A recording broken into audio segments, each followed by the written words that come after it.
오늘 설교 제목 목사님 고민이 있습니다. 목사님 고민이 있습니다. 어떤 분이 저에게 달려와서 목사님 고민이 있어요. 여러분의 고민은 무엇입니까?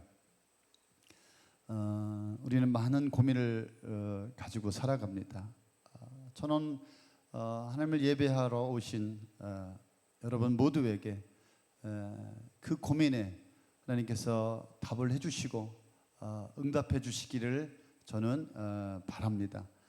우리 하나님만이 우리 인생의 답이 되시는 줄로 믿습니다. 우리 청년들, 우리 남편들에게 고민이 있습니다. 우리 아내들에게, 우리 사랑하는 우리 어르신들에게 많은 고민을 안고 살아가는 것 같습니다. 고민하다가 제 머리가 지금 하얗게 되고 머리가 막 빠지고 눈도 막 어두워지고 눈도 막 작아진 것 같습니다. 여러분의 모습을 보니까 고민이 많아서 좀 살이 좀 빠진 것 같습니다. 여러 가지가 있겠지만 우리 인생의 고민 중에 그러나 제일 큰 고민은 아무래도 재정적인 고민이 아닐까. 우리 딸아이에게 물어봤습니다. 너는 인생의 고민이 뭐냐? 한참 생각했더니 아버지 저는 인생을 어떻게 살아가야 할까? 인생의 의미가 무엇일까? 대단하더라고. 야, 그러냐? 근데 우리 성도님들을 제가 가만히 보니까 많은 분들이 재정적인 고민 가운데 힘들어하고 어려워하고 있는 것 같습니다. 당장 재정이 필요합니다. 당장 큰일 났습니다. 급하게 재정에 문제가 없는 분들은 정말 하나님 앞에 감사할 수 있기를 바랍니다. 그러나 인간 모든 근본적인 고민이 같지 않을까 싶습니다. 그래도 먹고 사는 걱정이 제일 크지 않을까. 인생의 절반 이상이 먹고 사는 문제일 거라 생각이 듭니다. 어떻게 하면 쉽게 돈을 잘 벌을 수 있을까? 어떻게 해야 부자가 될 수 있을까? 어떻게 하면 편하게 살 수 있을까? 어떻게 해야지 사업이 잘 될까? 어떻게 해야지 내가 원하는 거 내가 소유할 수 있을까? 사람들의 관심은 주식이고 부동산이고 청약이고 재산 증식, 노후 준비, 세상 성공인 것 같습니다. 좋습니다. 다 좋습니다. 그러나 이 모든 것을 다 이루고 살면 좋겠지만은 원하는 대로 다 이루고 또 소유하고 살아갈 수는 없는 것 같기도 합니다. 그러나 하나님이 기뻐하시면 얼마든지 주십니다. 얼마든지 역사하십니다. 얼마든지 풍성케 하십니다. 얼마든지 재정을 주십니다. 성경에 보니까 아브라함도 거대한 거부였다. 이삭도 거부였다. 부자였다. 야곱도 부자였다. 욥도 부자였다. 성경은 그렇게 말하고 있습니다. 그리스도인이 부자가 된다는 것이 문제가 아닙니다. 부자가 되지 말라라는 것도 아니고요. 크리스찬은 청빈해야 한다, 가난해야 한다 이런 말을 하는 것도 아닙니다. 저는 크리스찬이 세상에서 비실비실 재정에 허덕이고 또 교회에서 신앙적으로 믿음도 비실비실 이것도 저것도 아닌 사람이 저는 문제가 있는 인생이 아닐까 그런 생각을 합니다. 그래서 지금 재정적으로 힘들어하는 분이 계실 것입니다. 그분들에게는 참 죄송한 말씀입니다. 원인도 알 수 없고 지금 재정 때문에 고난을 받고 계신 분들이 분명히 있습니다. 저는 그 축복의 그릇이 준비되어서 하나님의 축복하심으로 속히 재정이 회복되기를 축복합니다. 그래서 저는 이 세상에서 이 교회에서 정말 매력적인 멋진 인생을 살아가야 한다. 하나님께서 주신 축복으로 우리는 풍성한 인생을 당연히 하나님 안에서 살아가야 된다라고 저는 믿습니다. 그럼에도 불구하고 만만치 않은 거, 쉽지 않은 거 저도 잘 알고 있습니다. 우리에게는 정말 재정도 필요하고 물질도 필요하고 또 하나님도 필요합니다. 만약에 돈과 하나님 중에서 하나만 선택해야 한다면 어떻게 해야 할까? 우리가 돈을 따라가면은 당장 좋을 것 같습니다. 하지만 그 돈이 내 인생을 보상해 주지 못한다는 것을 언젠가는 처절하게 깨닫게 되는 날이 올 것입니다. 돈을 따라가면은 돈의 종이 될 것입니다. 돈의 권세 앞에 자유롭지 못한 인생이 될 것입니다. 그래서 저는 그런 마음이 듭니다. 하나님을 위한 믿음이 견고하게 굳건하게 없기 때문에 돈을 너무 많이 주면 반드시 하나님을 버리고 돈을 따라갈 것이기 때문에 아직 주시지 않는가 보다, 이런 생각을 종종 합니다. 그런데 당장에 돈에 대한 욕심을 내려놓는다면은 당장은 어려운 것 같지만 하나님을 인정하고 하나님을 사랑하고 하나님을 따라가고 하나님을 믿고 하나님을 섬길 때에 하나님의 때에 반드시 돈이 저절로 따라오게 되어 있다. 하나님은 반드시 그런 인생에게 복을 더하여 주신다. 그래서 사업에 망하고 자살하려고 하고 죽을 것 같았으나 끝까지 하나님을 포기하지 않고 하나님을 떠나지 않고 믿음을 지켰더니 그 인생 가운데 하나님께서 축복해 주셨다.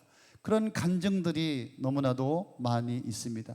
그렇습니다. 저는 오늘 돈 때문에 교회를 못 나오고 돈 때문에 예배를 못하고 돈 때문에 하나님을 섬기지 못한다면은 돈의 종이 된 것이 아니냐. 그래서 돈에는 어마어마한 힘이 있습니다. 만몬의 힘이 얼마나 강력하고 거센지 모릅니다.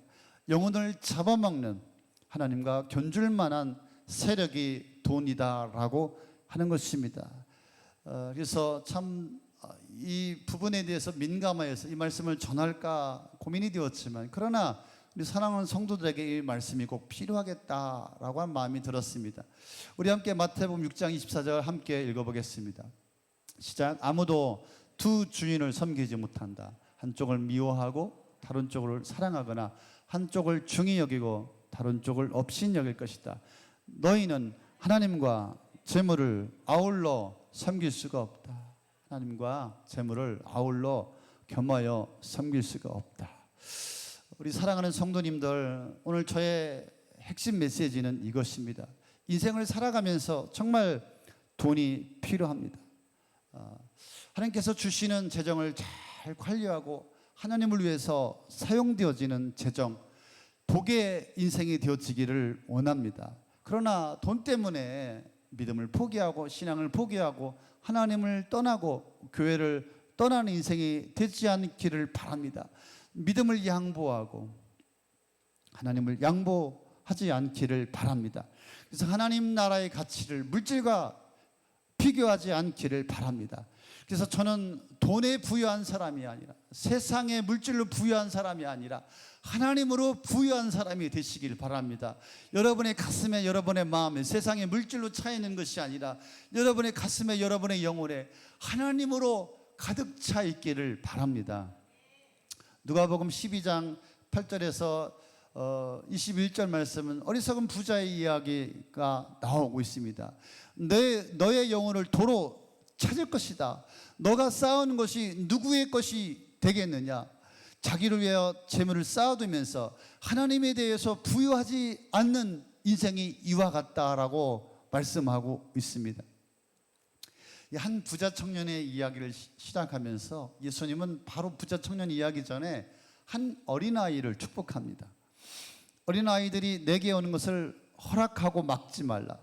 하나님의 나라는 이런 사람들의 것이다. 누구든지 어린아이와 같이 하나님의 나라를 받아들이지 않는 사람은 거기에 들어가지 못할 것이다. 그리고 우리 예수님은 그 어린아이들을 껴안으시고 그 어린아이들 축복해 주셨습니다. 어린아이 이야기와 청년의 이야기가 연결되고 있는데 의도가 있다라고 한 것입니다. 그때 한 청년이 예수님 앞에 나와서 묻습니다. 그리고 어떻게 해야 영생을 얻을 수 있겠습니까? 영생, 구원, 하나님의 나라에 들어가는 것은 사람이 어떤 소유, 노력, 능력을 얻어서 하나님 나라에 들어가는 것이 아니다. 하나님 나라를 세상의 물질, 세상의 소유, 세상의 자랑보다도 더 귀하다고 믿고 더 가치 있는 그 마음을 결정하고 하나님을 순수하게 믿고 따라감으로 하나님께서 거저주심으로 하나님 나라에 들어가는 것이다. 이렇게 어린아이의 깨끗한 순수한 사람들과 한 부자 청년의 모습을 막아는 대조하고 우리에게 보여주고 있습니다. 한 청년에게 고민이 있었습니다. 이 청년이 예수님 앞에 나와 엎드려 무릎을 꿇고 질문합니다. 이 달려와 무릎을 꿇었다. 간절함이 있다는 것이 아니겠습니까? 세상적인 질문이 아니라 영적인 질문을 가지고 달려왔습니다. 훌륭하죠? 이 귀한 청년, 우리 지민구 형제 훌륭해요. 영적인 질문하고 있다니, 세상에 멋지게 재밌게 놀면서 영적인 질문을 가지고 달려왔어요. 간절함이 있는 것이죠. 절박함이 있는 것이죠. 목마름이 있는 것이죠. 우리 인생 가운데도 근본적인 영적인 질문이 있어야 할 줄로 믿습니다. 그래서 예수님 앞에 여러분이 오늘 예배하러 나오신 줄로 믿습니다. 오늘 예배하는 모든 분들의 궁극적인 질문은 영원한 생명을 어떻게 얻을 수 있겠냐라고 하는 이 궁극적인 질문이 되어야 할 줄로 믿습니다. 보니까 이 청년, 어떻게 해야 영생을 얻을 수 있습니까? 라고 하는 이 청년을 살펴보니까 마가복음 10장, 마태복음 19장, 누가복음 18장, 공관복음에 동일한 공통점이 있습니다. 무엇일까요? 이 청년은 여러분이 좋아하는 부자라고 하는 거예요. 대단한 부자였습니다. 정말 돈 많은 청년이었어요. 세상에서 제일 부러운 친구가 아니겠습니까? 또 보니까 관원이었다, 지도자였다, 권력도 있었어요. 돈도 있고 사회적인 지위, 신분, 권력도 있었습니다. 더 중요한 것이 뭘까요? 청년이었다. 젊음이 있었어요. 젊음을 가진 사람이었어요. 세상에서 이런 사람이 어디 있을까요? 대박난 인생이죠. 모든 것을 다 갖췄어요. 세상 모든 사람들이 부러워야 할 사람이에요. 자신이 원하는 것을 다 이룬 사람이에요. 정말 돈도 있고 권력도 있고 더군다나 젊은 나이, 이런 사람 되기를 우리 모든 사람들은 꿈꾸지 않습니까? 그런데 이 청년에게 고민이 있다. 고민이 있다. 영생에 대해서 관심이 있다라고 하는 것입니다. 사람들은 현재에 관심이지 영생에 대해서, 하나님에 대해서 그렇게 관심이 있을까요?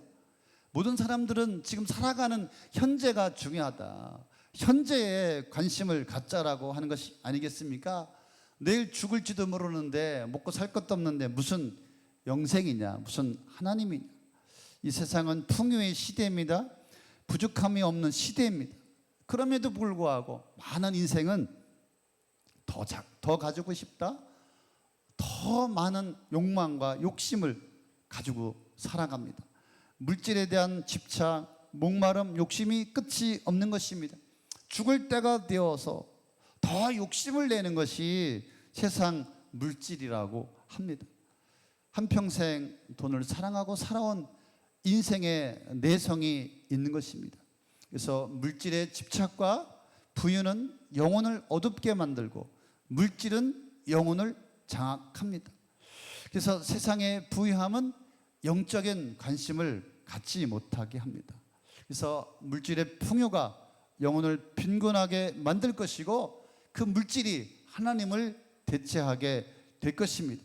그런데 이렇게 모든 것을 다 가진 청년이 영생에 대해서 관심을 가지고 있었어요. 대부분 모든 것을 다 가진 사람들은 거의 이렇게 하나님을 찾는 것은 불가능한 일입니다. 그래서 어떻게 보면 이 청년은 매력적인 청년이요, 굉장히 순수한 청년은요, 괜찮은 칭찬받을 만한 청년입니다. 모든 것을 다 갖추었는데 거들먹거리지도 않고 주님 앞에 엎드려 질문하니 얼마나 겸손하기까지 합니까? 그래서 선한 선생님이요, 어떻게 해야 영생을 소유할 수가 있습니까? 저는 근데 이 선생님이라고 하는 말이 기분이 나쁘네요. 저도 성탄 시청에 가면 제가 목사인지 아는데 자꾸 저보고 선생님이라고 그래가지고 기분 별로 안 좋더라고요. 그래, 속으로 내가 너의 목사 아니니까 내가 이해해줄게, 이렇게 마음을 풀고 왔어요. 우리 청년도 예수님에 대해서 선생님이라고 부르고 있어요. 예수님에 대해서 정확하게 이해를 하지 못하고 있는 것 아니겠습니까? 그래서 예수님에 대해서 잘 알지 못하지만은 자신은 완벽한 인생, 완벽한 모든 것을 다 갖추었어요.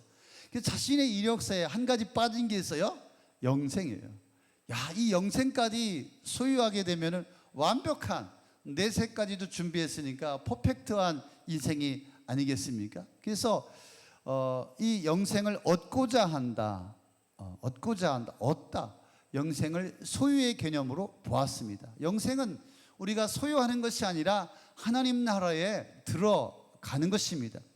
그래서 이 젊은 청년은 영생을 소유함으로 선한 일을 하여 얻게 될 것이라고 생각을 하였습니다. 그래서 그 방법이 뭐냐? 예수님을 찾아오게 된 것이죠. 영생을 얻는 것은 율법을 다 지켜서 영생을 얻는 것이 아니다. 좀 부족하다. 참 좋은 생각을 했습니다.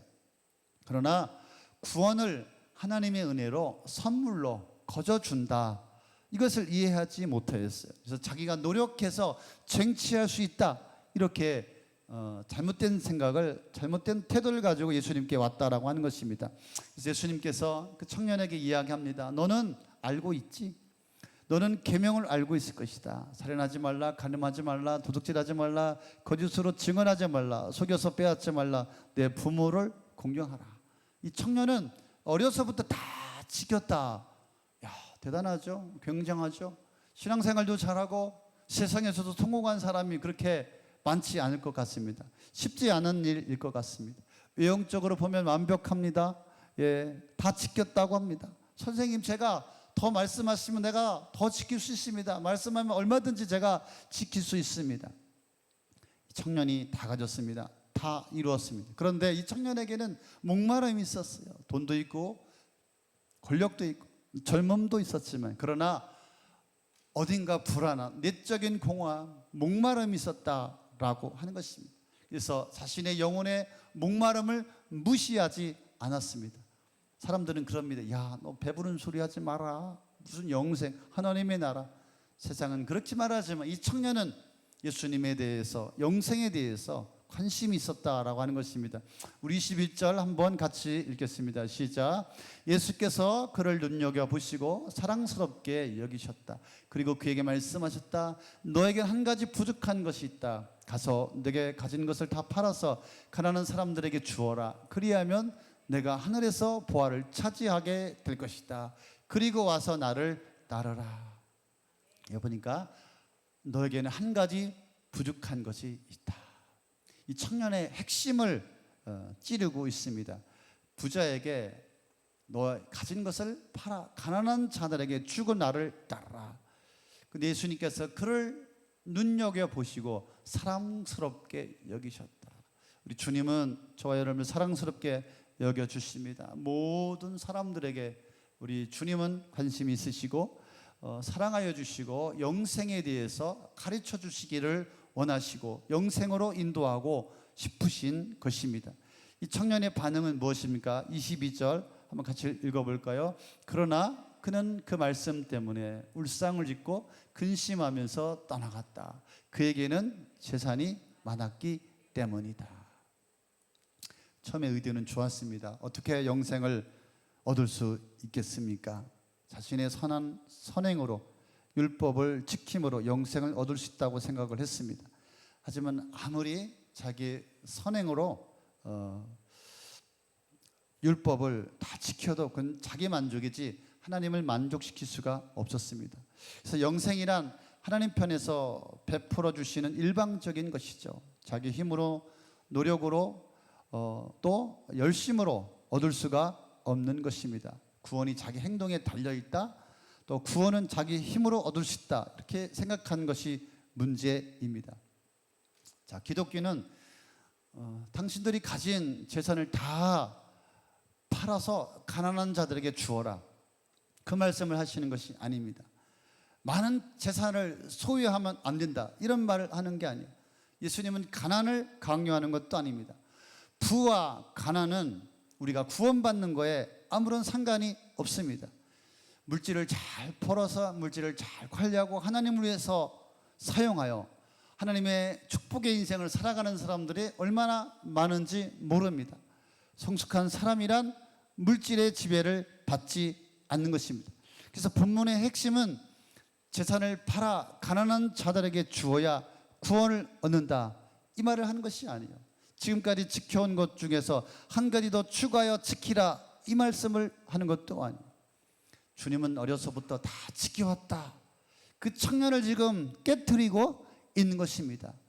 자신의 재산으로 가난한 사람들에게 다 나눠주고 나를 따라가는 말씀에 청년의 바로 이 아킬레스건, 치명적인 약점을 우리 주님은 건드리고 있습니다. 우리 주님은 무엇이 부족한지 우리의 마음과 중심을 다 아시는, 모르는 것이 없으신 분이십니다. 그래서 예수님이 청년에게, 이상하죠, 1계명부터 4계명을 말씀해야 되는데 우리 주님은 5계명부터 10계명을 말씀하십니다.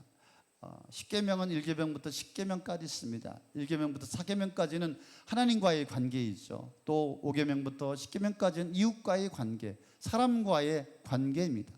사람과의 관계, 사람과의 계명을 다 지켰다 말합니다. 하지만 예수님은 핵심을 아셨어요. 제1계명이 무엇입니까? 출애굽기 20장 8절에 보니까 너는 나 외에 다른 신들을 내게 있게 말지어다. 너는 나 외에 다른 신들을 내게 두지 말라. 너는 우상을 섬기지 말라. 하나님의 이름을 망령되이 일컫지 말라. 안식일을 거룩히 지켜라. 근데 1계명, 너는 나 외에 다른 신을 내게 두지 말라. 이 청년은 실제로 자신의 부가 다른 신이었습니다. 우상이었습니다. 자신의 부가 그의 하나님이었습니다. 그것을 포기할 수 없다면 그는 가장 큰 계명을 어기는 것이 될 것입니다. 그래서 소유를 팔라는 숙제가 이 청년에게 영생을 줄 수 있는 것은 아닙니다. 우리 주님 여기에서 강조하고 있는 것은 팔라라고 하는 것이 아니라 나를 따르라, 주님을 따르라 라고 말씀하고 있는 것입니다. 그래서 이 청년에게 예수님의 말씀의 뜻은 순종하고자 하는 마음의 의지라고 하는 것입니다. 그래서 1계명을 지키지 못하면 나머지를 지킬 수가 없는 거예요. 어떻게 하나님을 사랑할 수가 없는데, 하나님만을 섬길 수가 없는데 어떻게 우리가 이웃을 사랑하며 사람들을 사랑할 수가 있겠습니까? 그래서 어려서부터 모든 계명을 다 지켰다 말하지만은 이 청년은 하나님보다 더 물질을 사랑하고 하나님보다 더 물질을 섬기고 있다라고 하는 것이 드러나게 되었습니다. 그래서 슬픈 기색을 하고 돌아갔다. 주님이 드러내 주기 전까지는 숨겨져 있었습니다.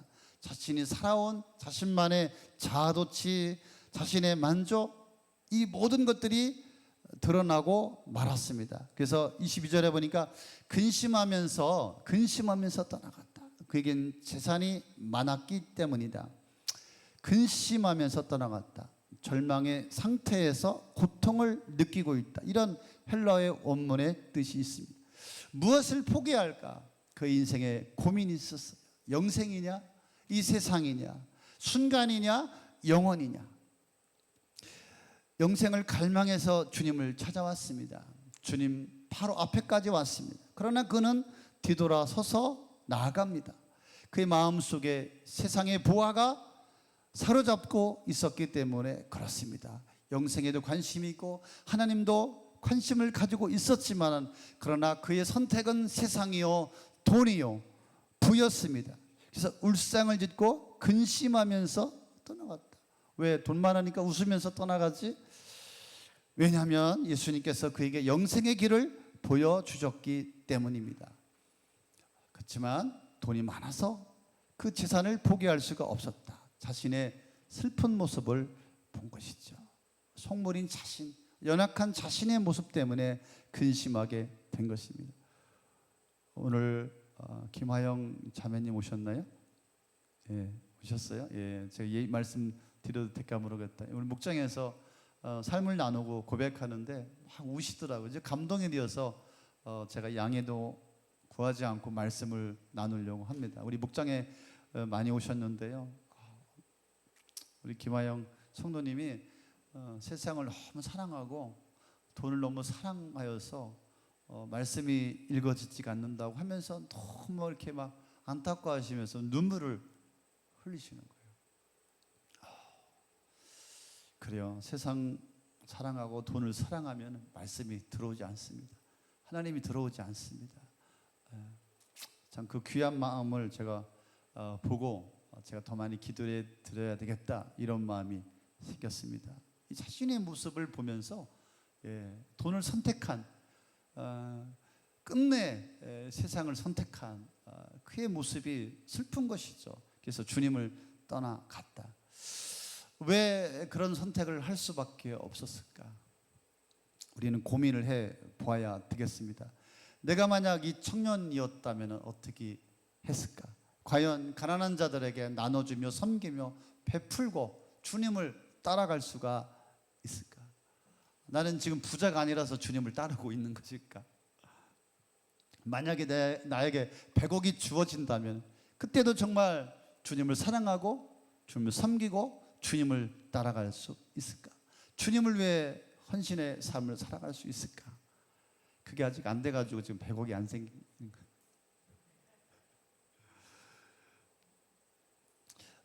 이 부자 청년처럼 내가 한 가지 부족한 것이 무엇일까? 내가 포기하지 못하는 것이 무엇일까? 고민하면서 슬픈 기색을 띠고 근심하면서 오늘 하나님을 떠나는 사람들, 교회를 떠나는 사람들, 세상의 물질과 세상의 돈 때문에 하나님을 버리는 사람들, 우리는 무엇 때문에 근심합니까? 우리는 무엇 때문에 고민합니까? 우리는 한 주 내내 괴로워하며 고통스러워하며 고민하며 걱정하며 근심하며 두려워하며 고민합니다. 우리는 인생을 살아가면서 선택을 해야 합니다. 우리는 포기를 결정해야 합니다. 이 청년은 영생을 얻고 싶어 했습니다. 하지만 자신이 쌓아온 그 거대한 재물에 쌓여 있었습니다. 주님은 팔아라, 주님은 나눠 주어라, 주님은 섬기라. 이것은 명령입니다. 사람들은 수없는 고민을 합니다. 평생을 고민하고 있는 것 같아요. 믿음은 결단입니다. 영생은 결단하는 자들에게 주어지는 것입니다. 돈을 따를 것인가? 그리스도를 따를 것인가? 영원한 하나님을 따라갈 것인가? 세상을 따라갈 것인가? 선택해야 되는 것입니다.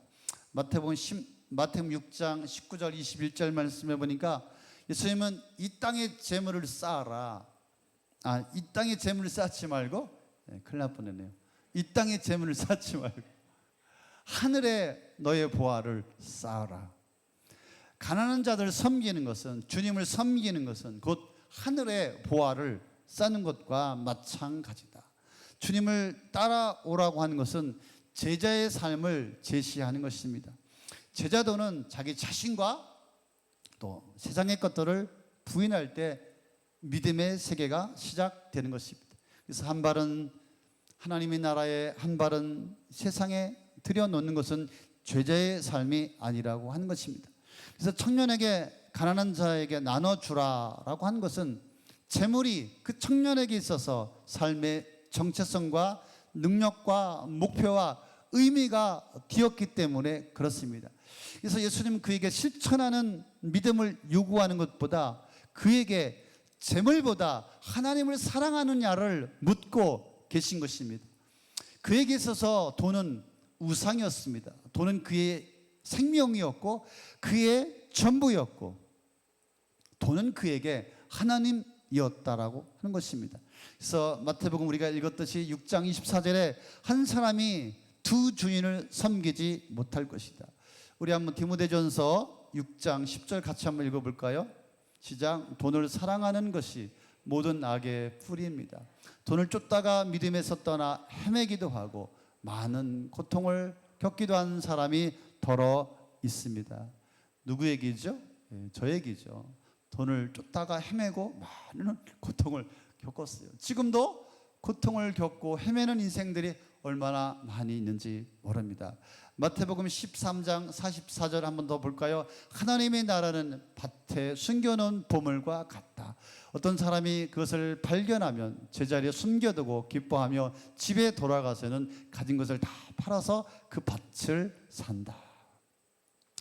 누가 보화가 감춰진 저 밭을 살 수가 있습니까? 하나님의 나라를 발견한 인생입니다. 하나님의 나라를 깨달은 인생입니다. 모든 것을 다 걸고 인생을 걸어서 그 밭을 샀다라고 이야기하고 있습니다. 세상 사람은 미쳤다고 말합니다. 제정신이냐고 말합니다. 왜? 세상의 보아, 하나님 나라의 보아, 하나님의 나라의 가치를 발견하지 못하였기 때문에 그렇죠. 차이가 있는 것이죠. 결론입니다. 목사님, 고민이 있습니다. 우리 무엇을 고민합니까? 늘 고민하고 있어요. 늘 괴로워하고 있어요. 늘 힘들어하고 있어요. 지금 무엇을 붙들고 있습니까? 무엇을 따라가고 있습니까? 무엇을 사랑하고 있습니까? 세상 물질의 욕심, 돈에 대한 집착, 돈에 대한 탐심을 우리는 내려놓아야 하고 포기해야 합니다. 이제 우리가 결정해야 합니다. 근심하면서 하나님 떠나면 안 됩니다. 하나님께 돌아와야 합니다. 우리는 영생의 삶을 놓치지 않아야 합니다. 우리 물질의 노예가 되지 않아야 합니다. 제가 담임 목사님, 제가 얼마나 말씀을 강론하고 가르치고 침이 피 튀기듯이 정말 여러분에게 설명을 했음에도 불구하고 돈 때문에, 물질 때문에 교회를 떠나가고 하나님을 떠나가고 신앙을 포기하는 사람들이 얼마나 많은지 모릅니다. 하나님 나라의 가치에 눈을 뜰 수 있기를 바랍니다. 그래서 주님은 오늘 저와 여러분에게 도전합니다. 한 가지 부족한 것이 있다. 분명히 과감하게 말씀하고 있습니다. 그렇습니다. 돈은 우리가 살아가는 데 있어서 꼭 필요합니다. 정말 있어야 합니다. 그런데 그 돈이 인생의 목적이 되고 그 돈 때문에 하나님을 떠나가고 영원한 생명, 하나님의 나라에 들어가는 것을 포기할 만큼 정말 돈을 사랑할 가치가 있을까? 돈에 목숨을 걸 가치가 있을까? 우리는 고민을 해보아야 합니다. 그래서 우리는 오늘 함께 기도할 수 있기를 바랍니다. 내 마음의 우상, 돈이 하나님이 되었다면 내려놓기를 원합니다. 하나님보다 더 큰 가치를, 돈이 나를 지배하고 나를 억누르고 온종일 일주일 내내, 한 달 내내 그 돈이 나를 사로잡고 있다면 내가 다시 한번 내려놓겠습니다. 그래서 하나님을 어린아이처럼 따르며 순전한 마음으로 섬기길 원합니다. 세상에 물질로 부유한 인생이 아니라 하나님으로 부유한, 하나님으로 풍성한, 하나님으로 가득 찬 그런 믿음의 사람으로 살아가길 원합니다 라고 기도할 수 있기를 바랍니다.